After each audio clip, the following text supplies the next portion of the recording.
All right, welcome to week 15. We are covering chapter 13 this week, and there's a lot of ground to cover, so let's jump into it. We begin with fiscal policy. The federal government has a mandate to tax and spend to promote the general welfare. But what constitutes the general welfare is deeply controversial. I'll mention a particular federal subsidy, Pell Grants. How many of you are eligible for Pell Grants? Don't raise your hand. What exactly is a Pell Grant? Pell Grants were named after Democratic Senator Claiborne Pell, who added a provision to the Higher Education Act of 1965 that provides federal funds to students who can demonstrate need. So these are grants. In other words, they don't have to be repaid. So why does the federal government subsidize access to college for low-income students?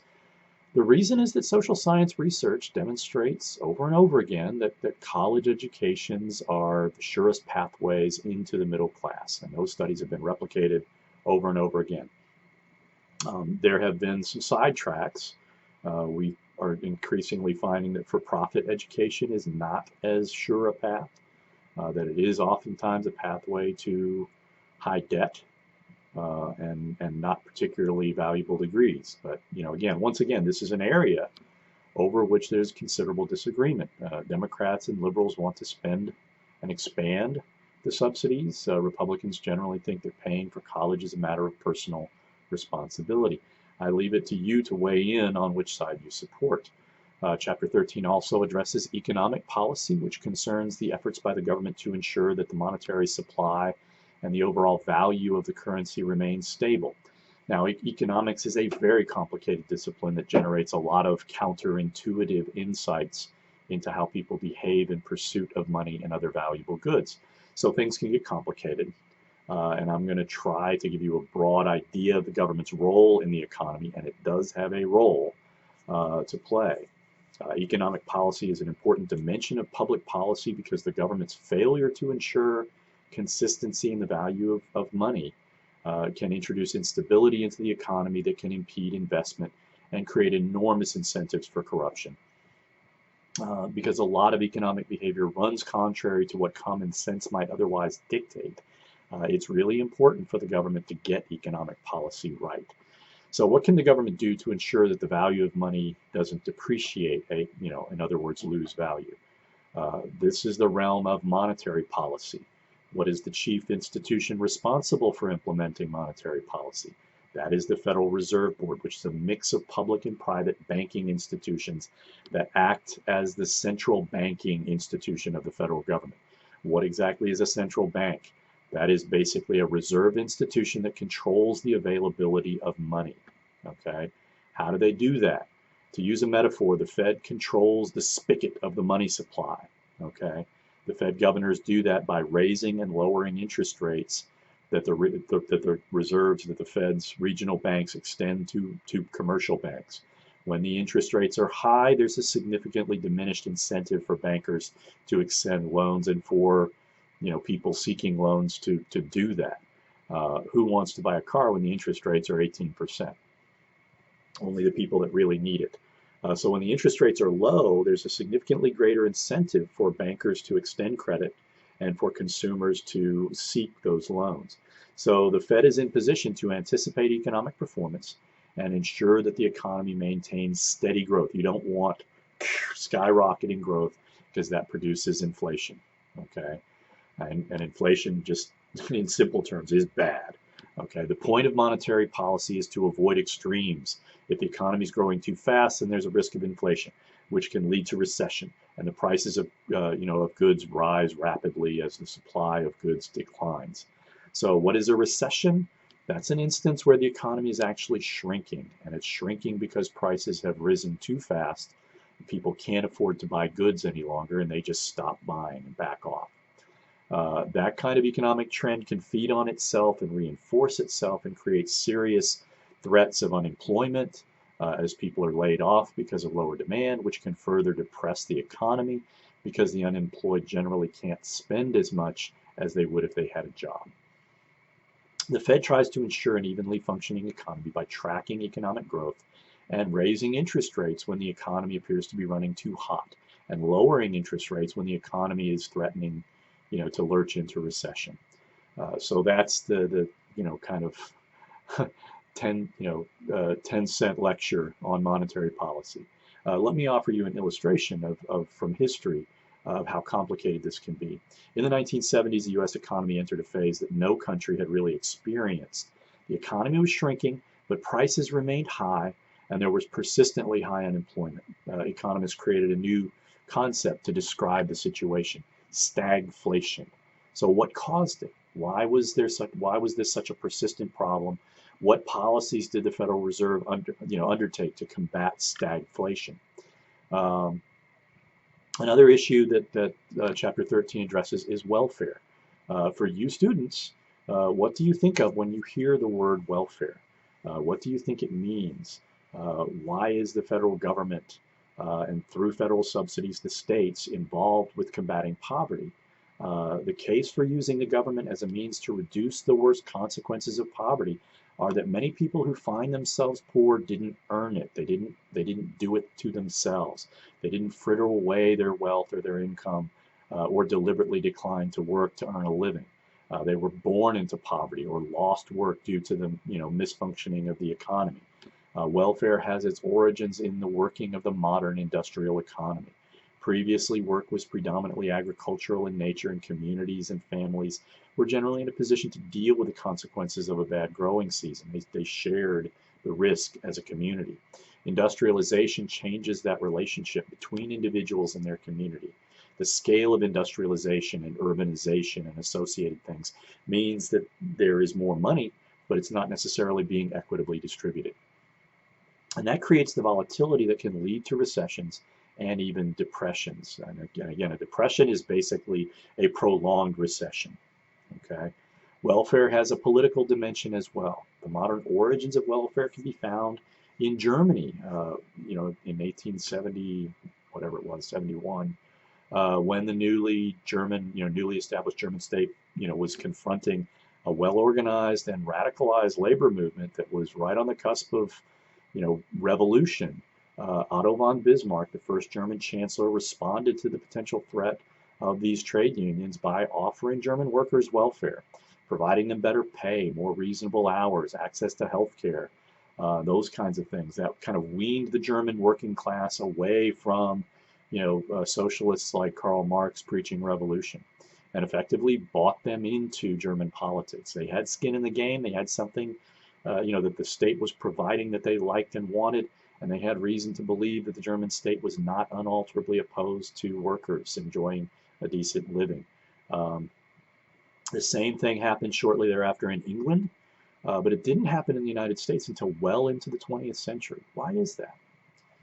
What are the primary programs of the American welfare state? There are 3 programs at the federal level that take up over half of all federal spending: Social Security, Medicare, and Medicaid. Social Security was described at the time in 1935 when it was passed as a social insurance program. The intent was to reduce poverty among the elderly. It's essentially an intergenerational system of enforced savings. If you consistently work over the course of your adult life, you'll be paying into the Social Security Trust Fund. When you hit a designated age, these days I believe it's 67 if you were born after 1960, you apply to receive your benefits and you get monthly payments for which you pay income taxes. It's a very elegant program. Money comes into the trust fund, and money is sent out, monthly to recipients. There are some economists who work within the Social Security Administration who periodically calculate something called a cost of living adjustment, which is called a COLA. Your grandparents know all about the COLA. And then they provide retirees with slightly higher benefits. People who earn a modest income over their working lives benefit considerably from Social Security. Wealthy Americans less so. And many exceptionally wealthy Americans don't bother to apply for Social Security. Hands up, how many of you think that the Social Security system won't be around for you to benefit from? I don't know why you think that. The reality is that Social Security is a very sound program. And the only reason that it would not be around for you to rely on when you retire is if somebody were to kill it. And you can guess who would want that to happen. In my opinion, Social Security is solvent. It could be funded for another 300 years with modest adjustments to how the program is funded or how it dispenses benefits. If anything, current recipients should be getting larger COLA adjustments, and the wealthier should be paying more in Social Security taxes. Most Americans are not aware that there's a ceiling on payroll taxes, including the FICA, which is a dedicated tax that goes into the Social Security Trust Fund. Americans only pay Social Security taxes on the first $113,000 of their income. Around 19% of Americans earn more than $100,000 annually, but some Americans earn that much in a month. Think of it this way: the head coaches for the Oklahoma Sooners and the OSU Cowboys don't pay Social Security taxes after January. I'll pause to let that sink in. One of the most controversial aspects of the American welfare state is health care. It includes access to affordable insurance. Medicare is one of the first major programs designed to ensure that elderly Americans have sustained access to health care.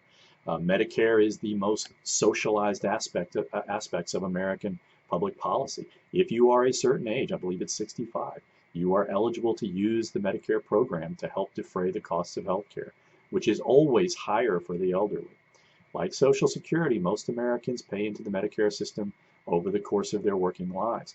But Medicare's dedicated taxes are much lower than Social Security.